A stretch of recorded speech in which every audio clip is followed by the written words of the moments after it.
This meeting is being recorded.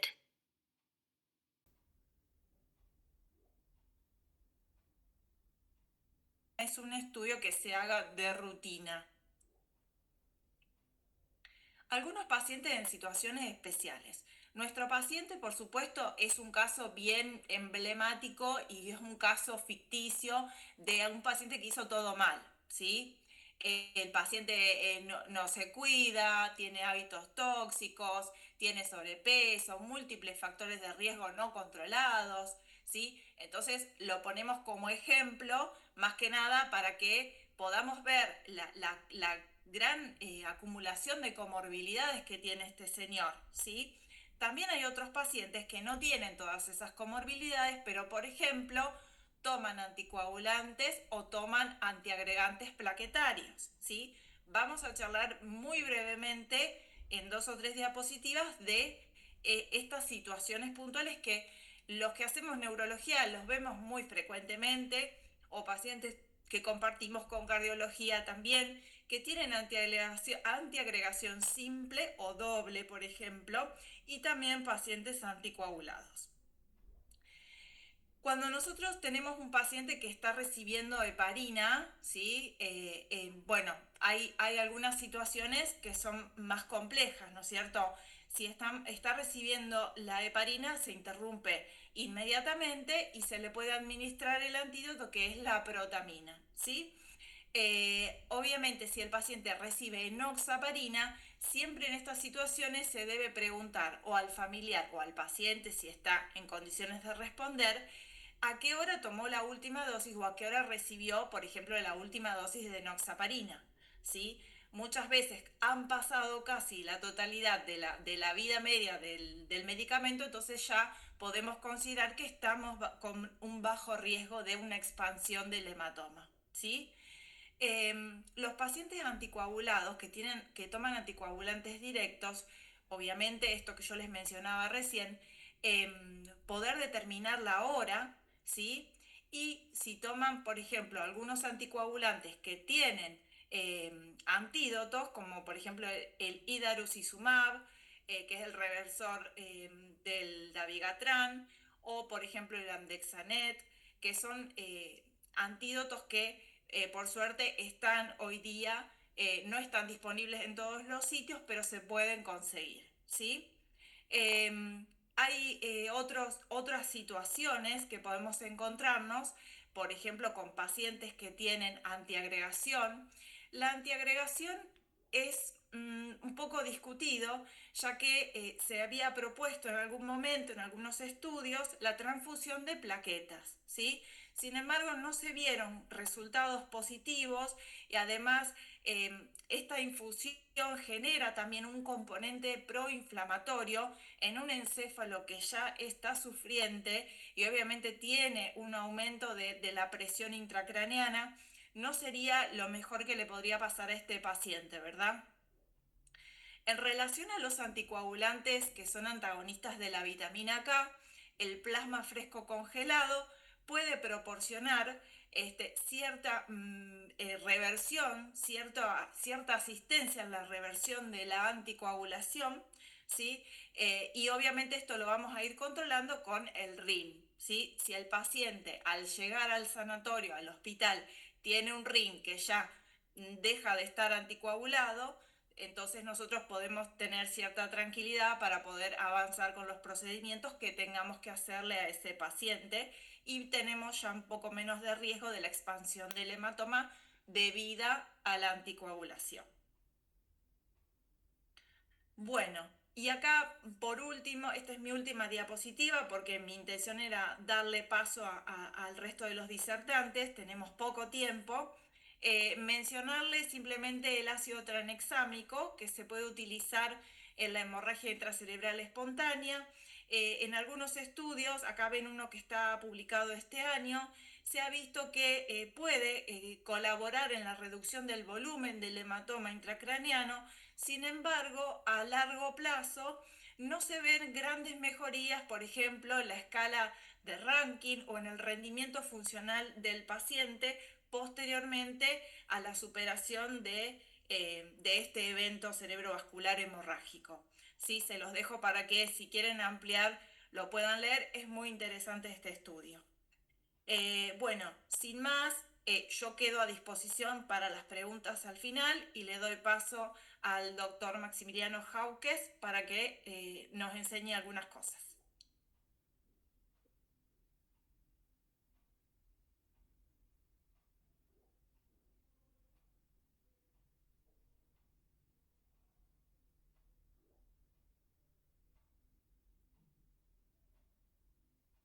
Muchas gracias, Virginia.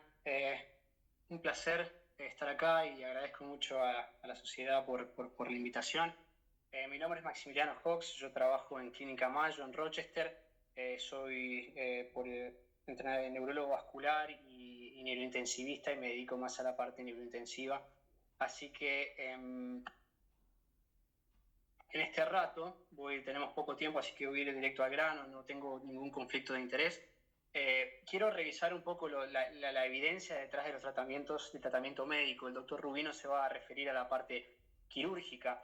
Desde ya les digo que no les quiero dar muchas esperanzas, los tratamientos no son muy buenos, y en ese contexto creo que hay que identificar a esos pacientes que pueden ser dañados por el tratamiento para ser un poco más cuidadosos en esos casos.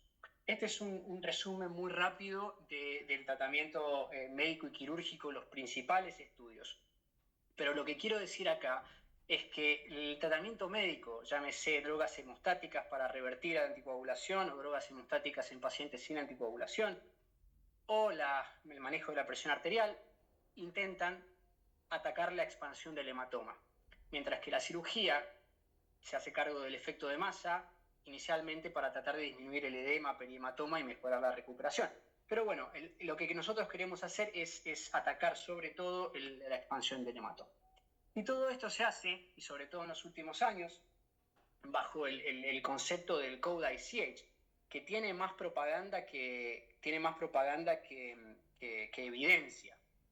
Muchas de las cosas que, por ejemplo, en este artículo en una revista de bastante alto impacto están citadas, no tienen evidencia, y algunas son hasta dañinas, como puede ser el uso de Andexanet, motivo por el cual se ha descontinuado la farmacéutica misma, lo sacó del mercado hace un par de meses.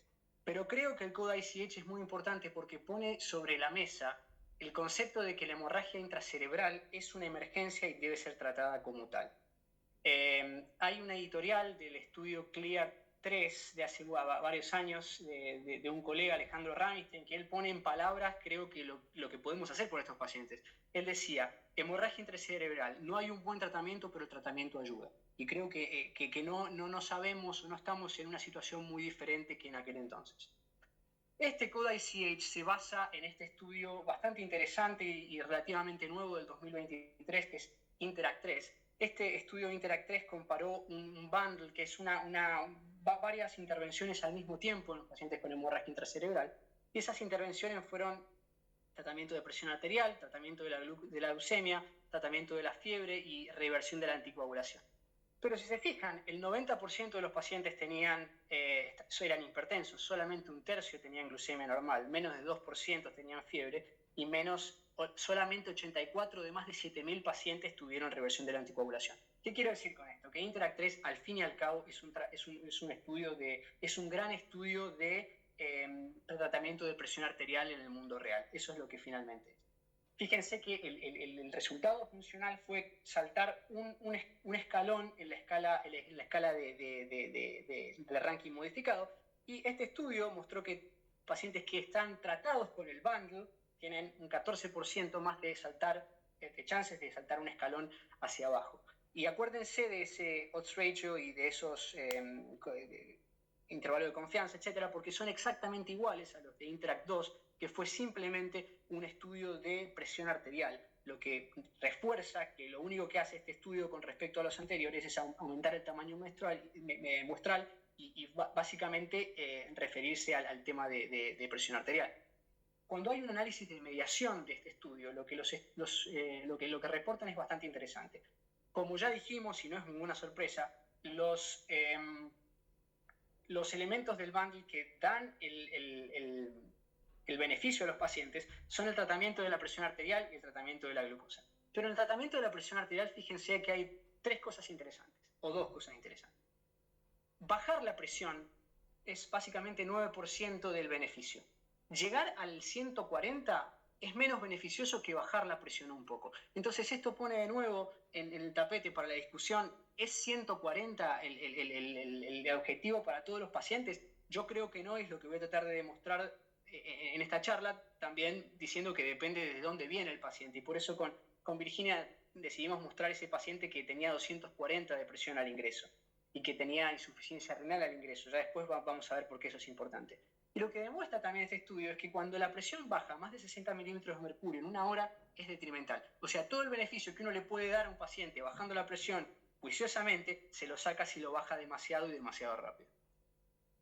Este es el estudio de Interact 2 que les decía recién. Fíjense los estimados, el odds ratio es 0.87 y la P es mucho más conservadora que la P de Interact 3 porque este estudio tiene 2.800 pacientes versus 7.000 Interact 3. Pero ¿qué dice el tamaño muestral? Bueno, dice que si yo necesito incluir a 3.000 o a 7.000 pacientes para tener una P favorable y para mostrar una diferencia estadística, quiere decir que el beneficio de la intervención de por sí o por lo menos es modesto.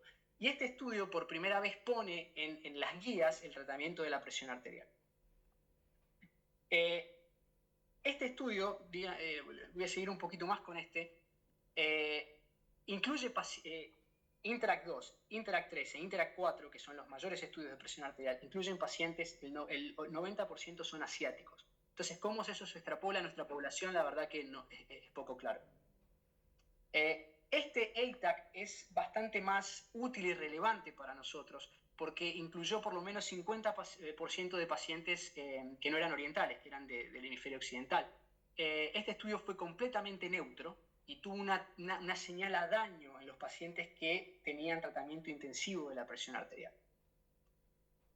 Finalmente, el último de los estudios es el Interact 4 que se hizo en la ambulancia. Se trataron ACVs indiferenciados y se bajó la presión a menos de 140, lo que ya es problemático porque uno nunca trataría un stroke isquémico de esa manera y se hizo en este estudio. Y mostró que es beneficioso en pacientes con hemorragia intracerebral y perjudicial en pacientes con accidente isquémico, como cualquiera se puede imaginar. Pero lo que es interesante es que, fíjense, hay 25% de chances de mejorar al paciente con el tratamiento, incluyendo solamente 1.000 pacientes cuando el tratamiento en vez de darse en las primeras 4 a 6 horas se da en las primeras 2 horas. Lo que muestra que el tratamiento temprano de la presión arterial o cualquier tratamiento que intente modificar el curso natural de la hemorragia intracerebral cuando está dado en las primeras horas es muchísimo más beneficioso. Pero ¿por qué hay beneficio o tendencia en beneficio en los estudios Interact y no hay beneficio o hay señal a daño en ATAC? Esto me parece que viene en qué es lo que realmente pasó con la presión arterial. Fíjense que en los Interact los pacientes empezaron con una presión media de 140, casi 180, ningún paciente tuvo más de 220, y la presión en el grupo tratamiento, que está en el primer gráfico en rojo y en los dos de abajo está en celeste y marcado con una flecha, llegan a la presión objetivo, la media de la población, de 140 a las 6 horas. No es que bajan la presión en una hora o que la bajan muy rápido. Por eso hay que ser cuidadoso como uno trata la presión de estos pacientes. Cuando uno se fija qué pasa en ATAC la media de la población era 200, 20% de los pacientes tenían más de 220, y en las primeras 2 horas, fíjense lo que pasa, el grupo tratamiento llega a 128, lo que dice que bajar la presión desde muy alto hasta muy bajo y muy rápido no es bueno. Y esto también se puede ver en análisis sucesivos de este ATAC 2. Los pacientes que tuvieron más de 220 y fueron tratados intensivamente tuvieron más deterioro neurológico y tuvieron más efectos adversos renales. Y los pacientes, además, que tenían injuria renal crónica, tuvieron más mortalidad. Y eso estuvo relacionado con la dosis, fue dosis dependiente respecto al clearance calculado de ingreso. Entonces, claramente, pacientes con presión muy alta, pacientes que le bajo la presión muy rápido, pacientes con insuficiencia renal, hay que tener muchísimo cuidado. Y la otra cosa que hay que decir es que la media de tamaño de estos hematomas fueron 10 centímetros cúbicos. Uno no puede extrapolar estos datos a un paciente con un hematoma de 50 centímetros cúbicos que está en los ganglios de la base, porque ese paciente probablemente necesite cirugía, porque ese paciente se está herniando. en ese contexto el tratamiento crítico de esos pacientes varía sustancial. Finalmente, cuando uno pone los datos en un metaanálisis de datos individuales, puede ver que si uno toma la presión arterial como una variable continua, mientras baje la presión arterial, no a 140, cualquier bajada de presión arterial se relaciona con menos crecimiento del hematoma, se relaciona con mejores resultados clínicos. Parece que cuando los pacientes bajan menos de 130 les hace peor, y la variabilidad de la presión en el tiempo tampoco es buena. Entonces, por eso es que la Academia Americana hoy recomienda mantenerlo entre 130 y 150, pero sin embargo no son muy claros en qué pacientes uno puede dañar, y por eso es importante ponerlo ponerlo para la discusión. Es importantísimo revertir la anticoagulación. Sabemos que los concentrados de factores protrombínicos son superiores al plasma fresco congelado para llegar al RIN hemostático más rápido y de manera más eficiente. Y si bien los DOACs tienen antídotos específicos, me parece que eso requiere un poquito más de discusión, como viene enseguida. Los datos que muestren que... No hay datos muy buenos que muestren que la reversión en estos pacientes es importante, lo que no quiere decir que no lo sea. Es muy difícil randomizar a un paciente a no revertir versus revertir. Pero lo mejor que hay disponible es este estudio del Inpatient Data Sample de Estados Unidos. De 10.000 pacientes, 80% tuvieron reversión de la anticoagulación, y de los 5.000 que tenían datos completos, cuando los pacientes fueron revertidos dentro de los primeros 60 minutos, tuvieron menos mortalidad y fueron dados de alta a hospice menos. Hospice es cuando van a unos centros con poca expectativa de vida, con cuidados paliativos. Pero no hay datos así robustos que muestren una diferencia en los outcomes funcionales. Este es el estudio INCH que yo les mostraba. Este estudio INCH tuvo un poder estadístico pobre para resultados clínicos, pero muestra claramente que para alcanzar un RIN hemostático y para disminuir la expansión del hematoma, el concentrado de factores protrombínicos son superiores al plasma fresco congelado. Y también hay una señal a daño que es muy, muy incipiente y no se puede ver bien por el tamaño muestral, pero si uno mirara este estudio de nuevo, este es del 2016, con los mismos ojos que nosotros miramos a Nexa-I, creo que las cosas serían diferentes. Pero es el estándar de cuidado hoy en día. Andexanet, para resumir, disminuye el tamaño del hematoma, o no disminuye el tamaño del hematoma, disminuye la expansión del hematoma, pero aumenta los eventos trombóticos al doble, y esos eventos trombóticos son accidentes cerebrovasculares, infartos de miocardio, por eso ya no está más en el mercado, y además no hubo diferencias en los resultados funcionales de estos pacientes, y lo compararon contra un grupo de pacientes que en el 15% no recibió ningún tipo de reversión. Entonces eso también es algo para destacar. Y el idarucizumab está disponible todavía para la reversión de la anticoagulación, pero lo que quiero decir es que estoy mostrando el estudio del 2017, que es un estudio básicamente de cómo biológicamente el idarucizumab revierte al dabigatran, y teníamos los mismos tipos de datos para Andexanet, pero seguimos utilizando dabigatran idarucizumab sin datos reales de estudios de fase 3 que muestren que sea beneficioso y que no sea perjudicial en pacientes con hemorragia cerebral. Entonces, nosotros recién ahora nos encontramos que eso era un problema con Andexanet y todavía no se pone en discusión que necesitamos mejores datos para poder recomendar idarucizumab de manera masiva. Nosotros usamos solamente plasma fresco congelado para todo concentrado de factores protrombínicos para todo el par. Los pacientes con antiplaquetarios son un problema porque algunos estudios dicen que pueden expandir el hematoma un poco más, otros dicen que no, pero lo real es que darle plaquetas a esos pacientes empeora los resultados funcionales. Los pacientes tienen 2 veces más chances de tener un pobre resultado funcional a los 3 meses, sobre todo por efectos adversos, como bien nombró Virginia. Hoy en día no sabemos muy bien qué pasa con los antitrombóticos más potentes, como por ejemplo aspirina ticagrelor o aspirina clopidogrel, plasugrel, porque si bien Patch tiene 20% de pacientes con antiplaquetarios, generalmente fueron aspirina y dipiridamol, que uno sabe que la potencia no es la misma. Desmopresina parece como algo novedoso, mucha gente lo usa, pero la verdad que los datos son todavía bastante preliminares, datos que aumenta y mejora la función plaquetaria, y hay algunos estudios fase 2 que dicen que podría disminuir la expansión del hematoma, pero todavía deberían ser probados clínicamente. Drogas hemostáticas, el ácido tranexámico, la verdad que fue completamente neutral, no mejora, hay un trial, un estudio randomizado y no mejoró a los pacientes en absoluto, no tuvo más efectos adversos, pero la verdad que no hubo ni disminución de crecimiento del hematoma ni mejoría clínica. El factor 7 activado disminuye el crecimiento del hematoma, pero aumenta la tasa de eventos trombóticos y no cambia el resultado funcional a los 90 días o 180 días de estos pacientes. Hay un estudio, el último de factor 7, por eso lo nombro, que es de este año, que es PASTES, que en vez de dar la medicación en las primeras 4 horas, lo dio en las primeras 2 horas. Ese estudio, de nuevo, disminuyó el crecimiento del hematoma, aumentó la tasa de eventos trombóticos, como pueden ver acá, en el grupo de intervención, y no mejoró los resultados funcionales de los pacientes. Hay un subgrupo de pacientes con una señal a probable mejoría, o probable beneficio, que son esos pacientes enrolados en los primeros 90 minutos y con un spot sign, el signo de la mancha positivo, y esos pacientes siguen siendo enrolados en este estudio.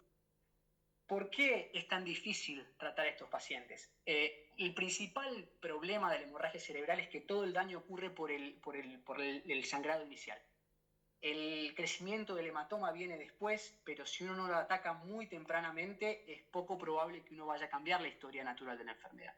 Si se fijan en el gráfico de la izquierda, acá dice probabilidad de crecimiento del hematoma en el eje de las Y, en el eje de las X, el tiempo desde el inicio de los síntomas. Fíjense que los hematomas se expanden en las 2 primeras horas, como figura acá, pero la mayoría de los estudios incluyeron pacientes luego de las 2 primeras horas y seguramente después de las 4 o 6 horas. Y después, el mismo gráfico en la derecha, los pacientes con hematomas más grandes, entre 50 y 75 centímetros cúbicos, son los que expanden más. Entonces, esos pacientes con mayor riesgo de expansión no han sido incluidos en los estudios randomizados. Fíjense el tamaño de hematomas que incluye FAST, PATCH, INTERACT, ATAC, son hematomas relativamente chicos. También, por eso mismo, y sobre todo con los estudios de presión arterial, uno no puede extrapolar esos datos a hematomas grandes. Como un sumario muy rápido, la hemorragia intracerebral es muy heterogénea, el tratamiento rápido importa, y esa es la importancia del code ICH. Muchos componentes no tienen mucha evidencia, el tratamiento médico trata de tratar la expansión del hematoma, los pacientes de más alto riesgo no están bien representados, el tratamiento intensivo de la presión debe ser lo más importante del code ICH, pero el beneficio es modesto y puede ser dañino en ciertos pacientes. Y también es importante saber que, aunque uno reduzca el tamaño del hematoma, a veces eso no se transmite necesariamente a mejorar los resultados clínicos, y que eso debe ser juzgado también, puesto en la balanza con los efectos adversos, que es lo que ocurrió en Anexa y FAST-2 y FAST. Eso es todo lo que tengo para decir.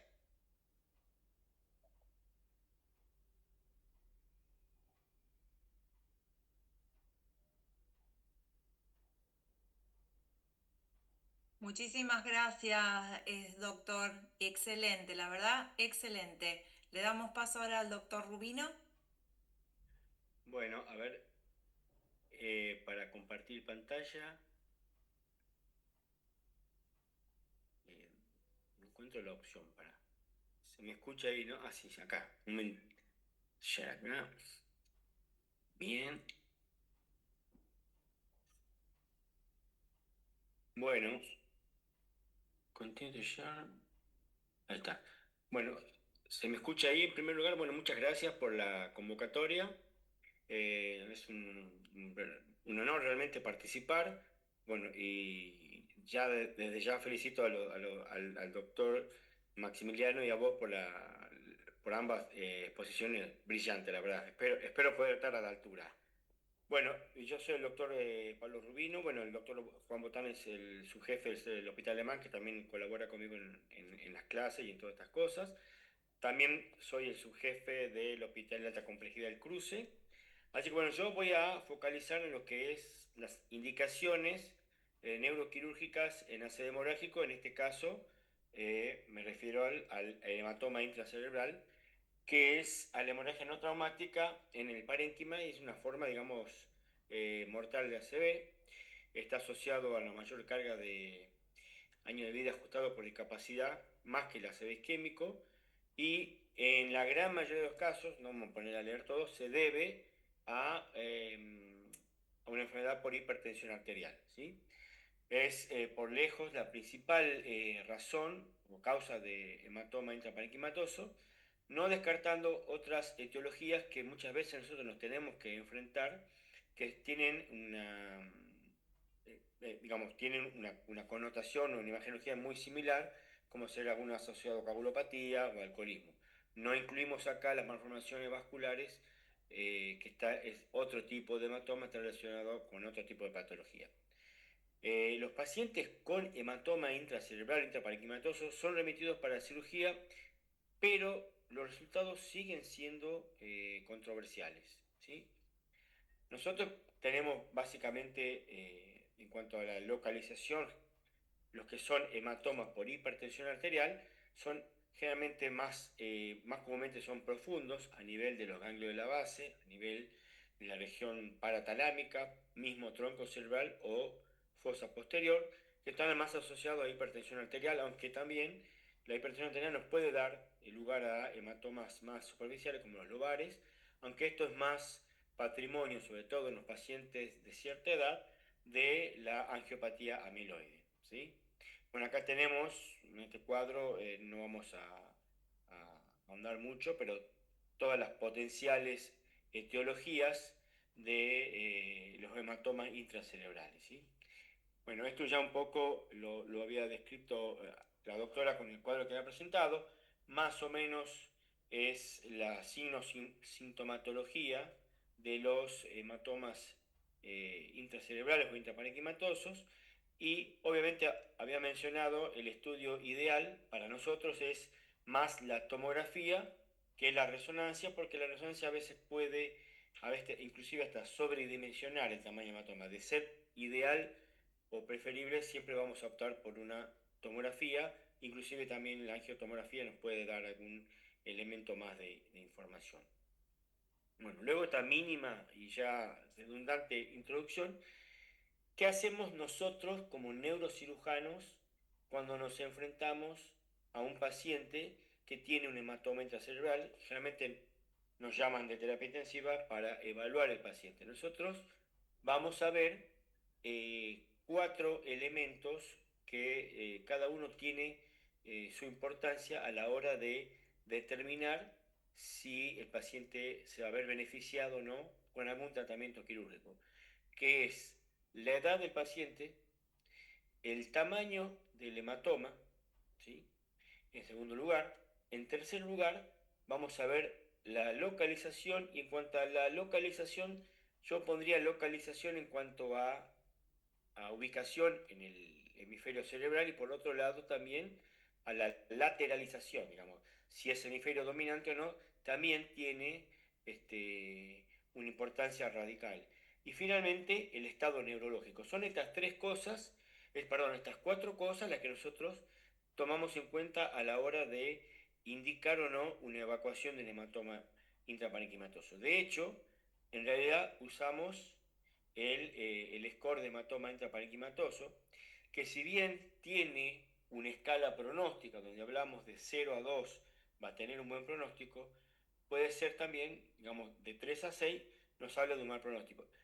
Muchos de los elementos que se evalúan acá están ya en la diapositiva previa, lo que es edad, tamaño y localización. Pero esta, si bien es una escala pronóstica, es una escala que también, si vemos todos los elementos, Glasgow, edad, localización, volumen, hemorragia intraventricular, todos esos elementos nos sirven a nosotros para determinar, ¿sí?, la mortalidad del hematoma y si una cirugía va a beneficiar al paciente o no.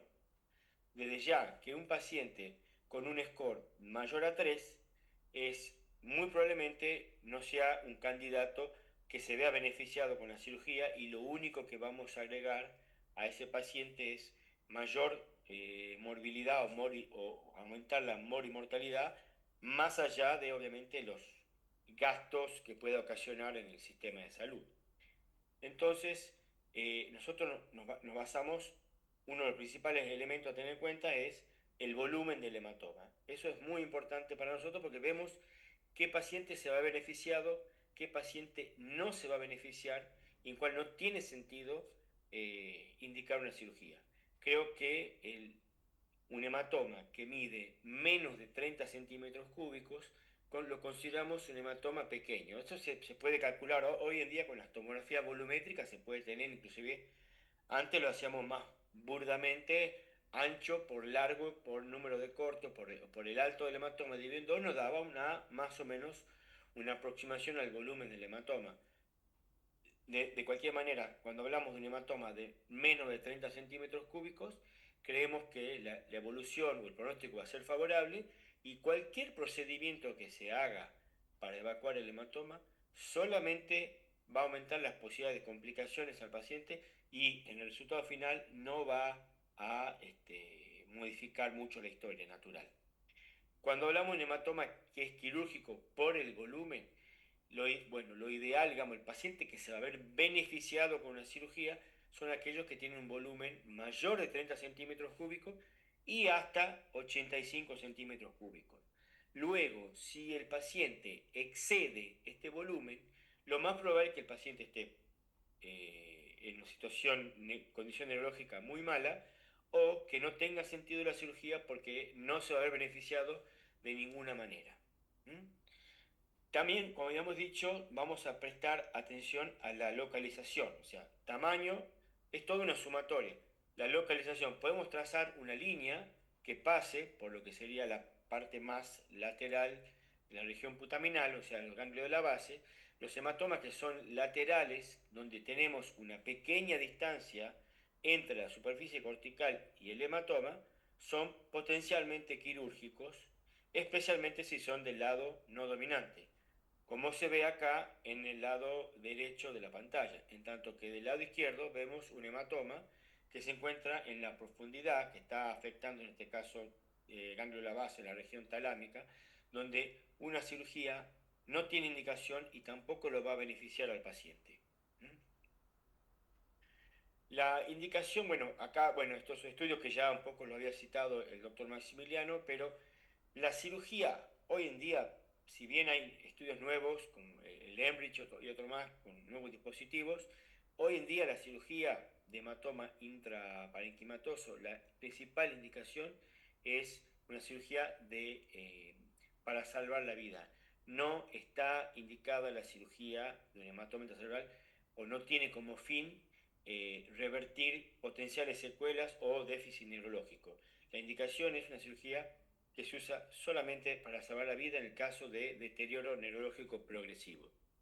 Una historia un poco distinta es el hematoma en fosa posterior, especialmente hematoma de cerebelo, ¿sí? Donde sí está esto por una cuestión anatómica. Recordemos que la fosa posterior es de las tres fosas que tiene la cavidad craneal, es la más pequeña, pero a la vez, al ser la más pequeña, no deja de ser tal vez la más importante porque contiene tronco cerebral, 10 de los 12 pares craneales, cerebelo y las fisuras cerebelo de la región cerebelo troncal. Entonces, el deterioro neurológico que se produce en fosa posterior es mucho más rápido que el que se produce en el espacio supratentorial. Ya como mensaje, cualquier paciente con hematoma intracerebral mayor a 3 centímetros en fosa posterior debe ser evacuado independientemente de su condición neurológica. Obviamente, si las condiciones están dadas para la cirugía. Acá vemos, no hay evidencia que mejore la morbilidad si es en los casos donde va a mejorar en caso de riesgo de vida. Acá tenemos una tabla del lado izquierdo, factores que no favorecen a la cirugía, como ser sintomatología mínima, poca chance de éxito, paciente con un score de hematoma intraparenquimatoso mayor a 3, hemorragia masiva, edad mayor a 75 años, coagulopatía grave, hematoma de ganglios basales, etc. No son candidatos para la cirugía. En tanto, factores que sí favorecen o son candidatos a una cirugía son hematomas con severo edema, desviación de línea media, hematomas de fosa posterior, como dije recién, con un diámetro mayor a 3 centímetros o un volumen mayor a 15 centímetros cúbicos, la presencia de hipertensión de cañana. Acá vemos el pronóstico entre 30 y 85, obviamente cuanto más cerca a 85, más alta la mortalidad. También va a ser una indicación la hipertensión de cañana persistente, a pesar del manejo médico.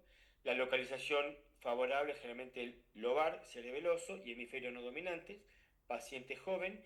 Y a esto algo muy importante, el último punto: si vamos a indicar la cirugía, debe ser precoz. Idealmente antes de las 24 horas, porque después el beneficio de la cirugía es muy pobre. Obviamente la presencia de un paciente con midriasis bilateral A reactiva es contraindicación de cirugía. Con respecto a la hemorragia intraventricular, que a veces puede estar, digamos, es incierto el tratamiento, hay cierta recomendación de una evacuación endoscópica, pero generalmente no es tampoco, digamos, no es la situación más frecuente en cuanto a los pacientes con hematoma que tengan puramente un componente intraventricular. Esto un poco más de lo mismo, lo que son las recomendaciones de cirugía, donde quiero resaltar sobre todo nuevamente el tema de la hemorragia a nivel cerebeloso. Eso es lo que está demostrado, y nuevamente recalcar que la evacuación del hematoma es para reducir la mortalidad, no está relacionado con una mejora en la morbilidad. Y la remoción con estos nuevos dispositivos que hay no ha demostrado a mediano plazo que sean superiores, ¿sí?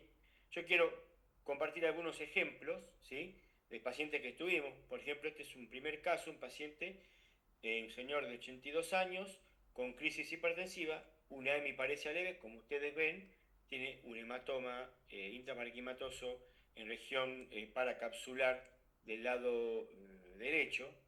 Por lo tanto, si ustedes ven el score de hematoma, el tamaño mismo, la edad del paciente, es un caso donde no indicamos cirugía, no tiene indicación de evacuación de hematoma. El volumen del hematoma es muy pequeñito, ¿sí? Esto es solamente nuestra recomendación. Acá tenemos un segundo ejemplo, un paciente ya de 59 años, antecedente de adenoma hipofisario, cefalea súbita, deterioro del sensorio, hemiparesia izquierda, ingresa a UTI con pupila miótica, reflejo de tronco, el score es de 2, es un paciente, si ustedes ven, tiene un hematoma de un tamaño intermedio, está próximo a la corteza. Si se ve acá el tamaño, la distancia que hay entre la tabla interna o la superficie cortical y el hematoma es menos de 1 centímetro, lado derecho, candidato, digamos, ideal, que se va a haber beneficiado con la evacuación del hematoma. El volumen aproximadamente 50 centímetros cúbicos, ¿sí?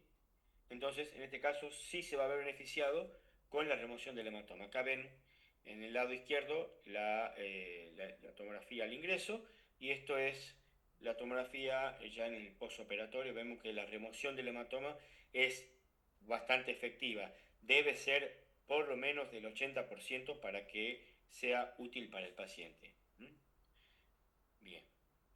Esto es otro caso, un paciente, situaciones especiales. El paciente tiene una colocación de stent 48 horas antes, tiene doble antiagregación, debuta a las 23:30 con cefalea, luego a las 5 AM hemiparesia, deterioro del sensorio, se ve un hematoma en región, un tamaño, un volumen aproximadamente de 58 centímetros cúbicos,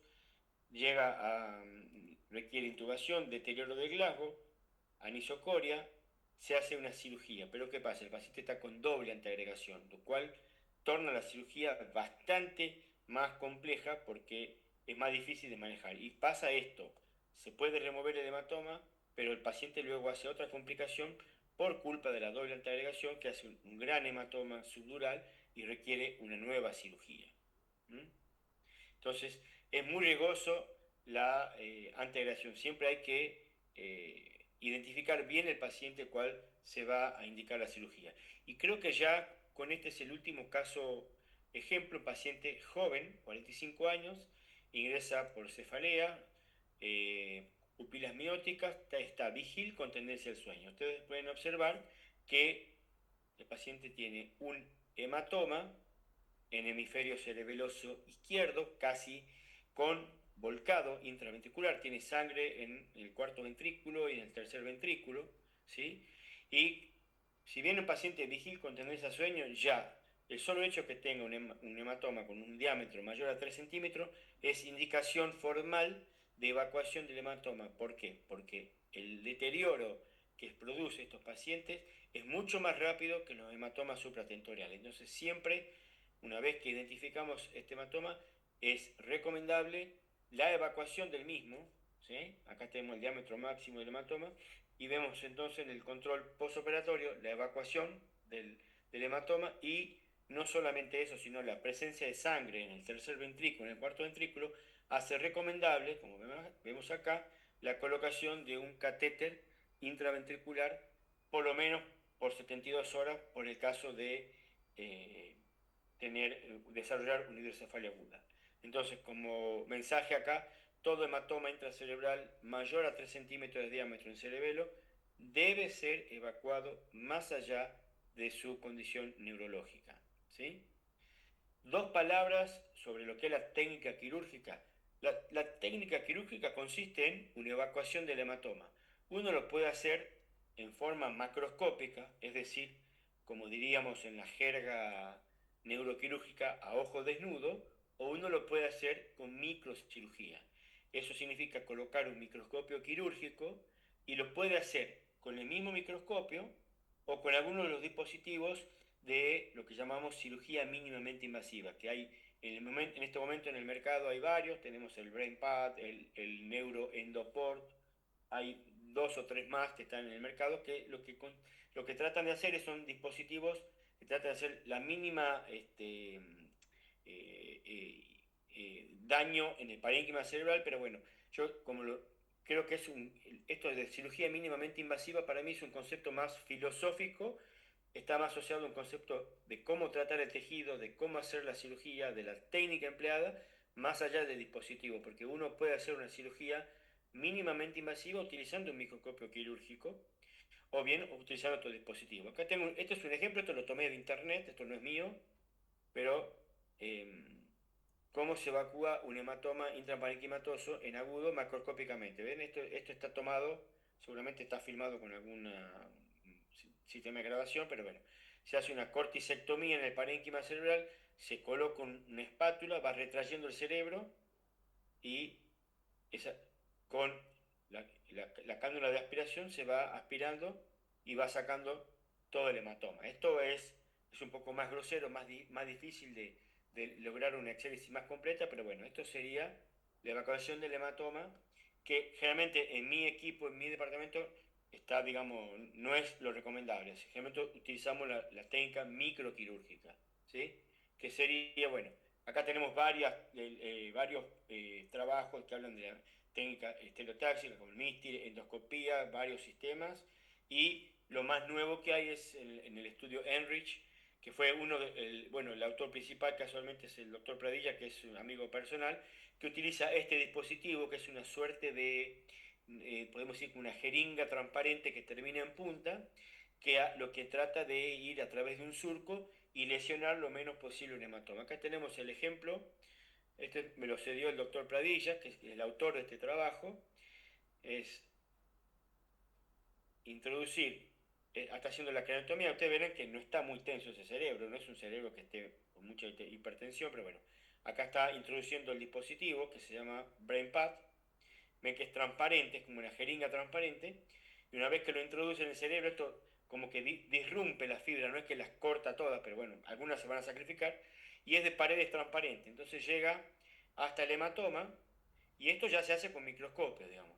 Esto que se hace con este dispositivo se puede hacer exactamente igual con el microscopio, una aspiración, haciendo la mínima infracción o el mínimo daño tisular posible. Entonces lo que hace esto es hacer una evacuación del hematoma, y luego se coloca hemostáticos quirúrgicos en la cavidad del hematoma. Esto más que nada para, como si fuera un caso ilustrativo, Bueno, muchísimas gracias nuevamente por la invitación y bueno, abierto a las preguntas.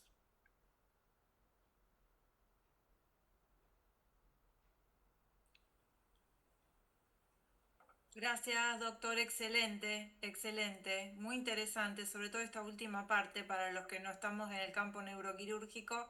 Es muy interesante poder verlo y poder tener la explicación, ¿no es cierto? Bueno, no Muchas sé gracias. si hay alguna pregunta, seguramente. Bueno, a Sí, ¿qué ver. tal? Le quería hacer una pregunta al doctor Rubino. Soy Francisco Torzano, soy neurocirujano de la Clínica Sagrada Familia y de algunos hospitales periféricos del conurbano. Le quería preguntar al doctor Rubino, muy interesante la charla de los tres, la verdad que me encantó, es un tema que a mí me encanta, ácido hemorrágico, así que por eso me apunté a esta charla.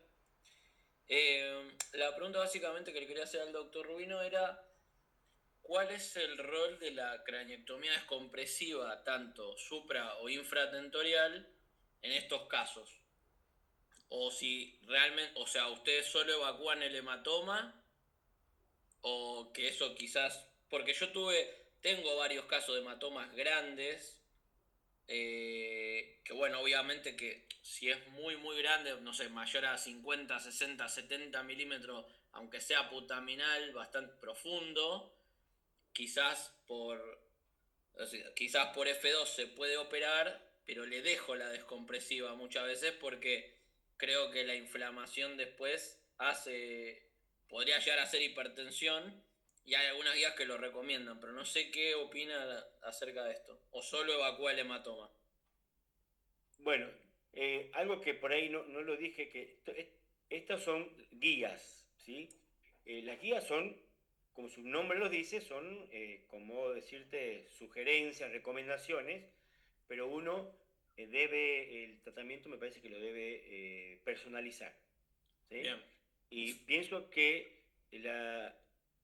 craniotomía descompresiva para hematomas hipertensivos generalmente no me ha sido, las veces que indiqué cirugía, me fue suficiente con evacuar el hematoma. bien, ¿Sí? La descompresiva generalmente, no tanto yo, pero sí mi grupo, cuando hay alguna malformación vascular, algo donde vos no te conviene tocar el hematoma porque podés desatar una catástrofe si debajo de ese hematoma hay una MAB o hay un cavernoma, entonces puede traer puede ser peor. Entonces en ese bien. caso yo lo dejaría por ahí, la craniotomía descompresiva es cuando el hematoma tiene un sustento, un sustrato distinto abajo, pero si yo puedo evacuar el hematoma, creo que no sería necesario. Bien. Y en la fosa posterior tampoco. Fosa va a depender, muchas veces eh, vos en fosa posterior no vas a reponer el hueso, Claro, entonces medio que haces una descompresiva porque ya con el abordaje sacás el hueso y es muy raro que si es una urgencia, primero no sería idealmente claro. recomendable reconstruir la fosa posterior en un caso así, pero no hay ningún hospital en Argentina que tenga de banco un set de mini placas o una malla de titanio para reconstruir la fosa posterior. Creo Bien. que lo No, no, dejaría para no. un segundo tiempo. Me parece que para fosa posterior sí o sí remover el hematoma y dejar, y hacer la descompresión también, obviamente, remover el hueso Porque ahí de en el que mostraste, sí. ahí se veía un pequeño orificio en la parte izquierda, una craniotomía pequeña por donde evacuaron el hematoma. Eh, sí, puede Cre- ser. Creo que es Puede la que ser. mostraste, por eso me fijé, por eso. No, pues sí, capaz, pero seguramente, bueno, ahora no es un caso, lo tenga muy actualizado, No, no, está bien. Es una pero pregunta como para saber qué no, hacen a habitualmente. ver, si haces una craniectomía, no le pones de vuelta el hueso. No, no, no, no, por tal cual, sí, sí, sí, por eso. Bien, bueno, muchas gracias. No, por favor.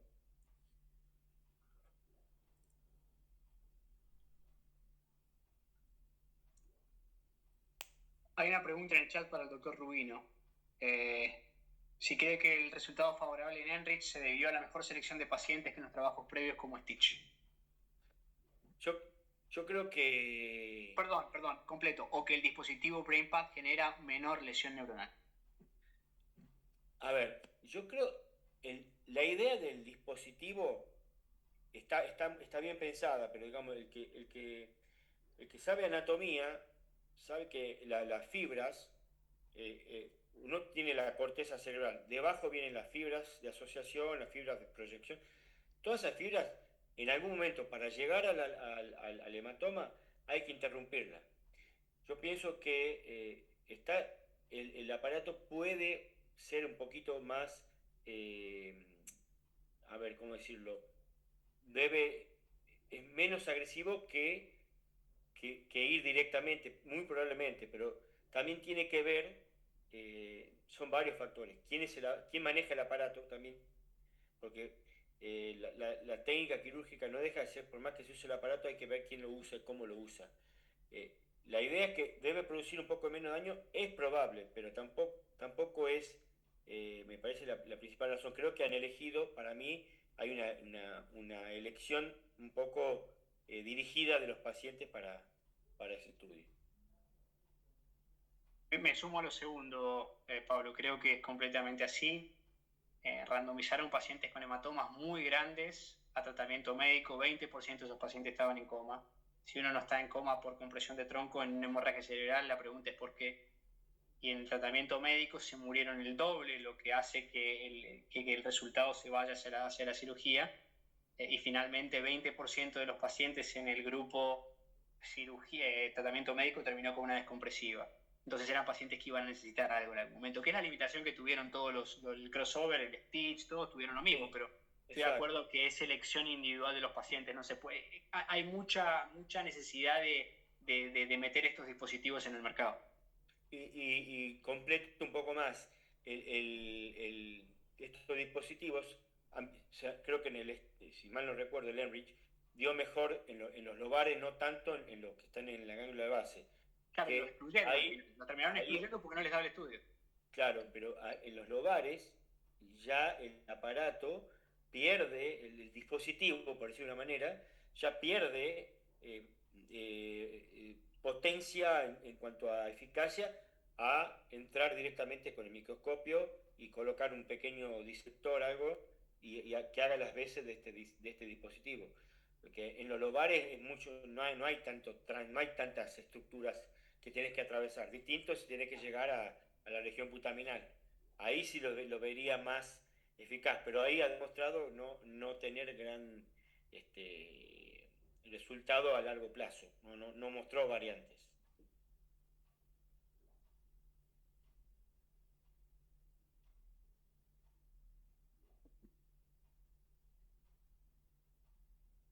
Bueno, no sé si hay alguna pregunta más para los doctores o alguien quiere hacer algún comentario. Yo gratamente sorprendida por la cantidad de oyentes que hemos tenido un viernes a esta hora, que no es poca cosa, estamos todos cansados. Y bueno, y muy contenta de haber compartido con los doctores este espacio y la verdad que he aprendido mucho, seguramente junto a todos ustedes. Bueno, nos despedimos. Los doctores no sé si quieren agregar algo más. Bueno, No, yo... Perdón.